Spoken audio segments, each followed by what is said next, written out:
I'm actually pretty shocked. I got done spending 2 hours, I think it was actually over 2 hours, looking at a wide variety of images, and if you want the link, let me know, of images straight out of camera, and also some of the RAWs. Now, in defense of the RAW files, the final version for the Canon 5D Mark IV is not really out yet. Wow, the pictures are just abysmal. I mean, I counted 5 different lenses were used over this broad spectrum of pictures under many, many varied lighting conditions. So the sample spectrum was really broad. You can't say, well, it was the lighting, no. There were really dark shots, and there were high ISO shots, and a lot of shots using some of Canon's best glass at ISO 100, and wow. The first thing that jumped out and bit my nose off was the dynamic range was horrible. Take a look for yourself. Ask me for the link. 5 people, I think it was 5, emailed me about this. They say, oh, you got to see the pictures from the Canon 5D Mark IV. It's like, really? It's like, I knew the camera had horrible specifications and it was incredibly high priced at $3,500.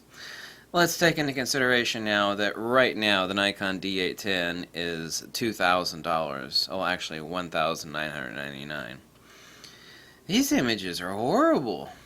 Not the photographer nor the composition. I mean, they're washed out, they're bleached shots with 5 different lenses. The dynamic range was horrible across the board of the lenses and the various lighting conditions. And the photographer actually took them, did some adjustment on about half of them. Adjusted them. One of the really amazing shots was one of the water shots, which you always have an issue with sunlight glinting off the waves. Man, these were. I mean, they were like abysmally bad. It's like, wow, Canon, that's what you came up with after a 4-year delay from the 5D Mark III? Wow, my God, really? I mean, I'm not exaggerating here. You asked me for a link to the photos, and you can take a look at yourself. Even, there were 3 pages of comments, and even the Canon fanboys were like, I would say about 70% of them were like, "Wow, that's not very good." That's basically what they were saying, and these are the fanboys saying that. Wow. So not only is the camera incredibly expensive, and not only is the camera rocking the exact same card technology as my 2008 Nikon D3, but I would actually say that the JPEG files out of my 2008 Nikon D3 are even better than this. Not the high ISO performance, obviously. I can definitely empirically say that looking at some of the ultra high ISOs and the 32,000 on these pictures, that the Nikon D500 blows it right out of the water. And anybody that says, "Well, that's a DX camera. This is a full frame," even more reason, even more reason to despise. No, I don't want to say despise, but to be highly disappointed in the extreme to this camera's output. I think there are about 30-some pictures total under various lighting conditions and different lenses and ISOs, and wow, that's Canon's new technology that rolls out in 2 or 3 days. Wow, really? Yeah, good luck with it.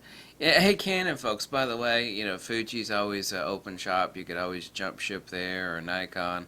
Look, I don't make a dime off of what anybody buys, but for $3,500, a camera with specs that bad and a price that horribly high, and the output straight out of camera, because this photographer provided the straight out of camera shots. Like I said, you can't realistically judge the raw file output yet because of the lack of the software to properly and fully handle the raw format files from these. However, the RAWs are available for download. We have to defer to that because it's a new camera and the Adobe profiles have not been updated yet with the best handling of those RAW files. I'm just talking about the SOOCs on the JPEGs alone. It's just like, wow, that's bad. Bad.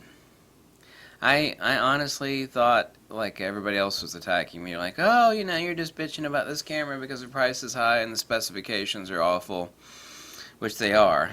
Nobody can deny it with 2 eyeballs and more than 4 brain cells. But they said, oh, but this will be a worker camera for wedding photographers.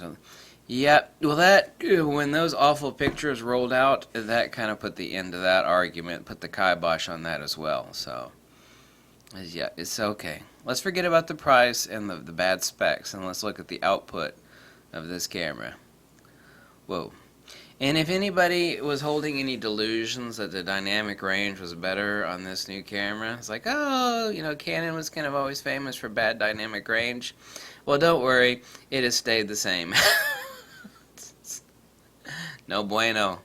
That is muy malo. So Russians would say, очень плохо. Wow. Hey, good luck with that one.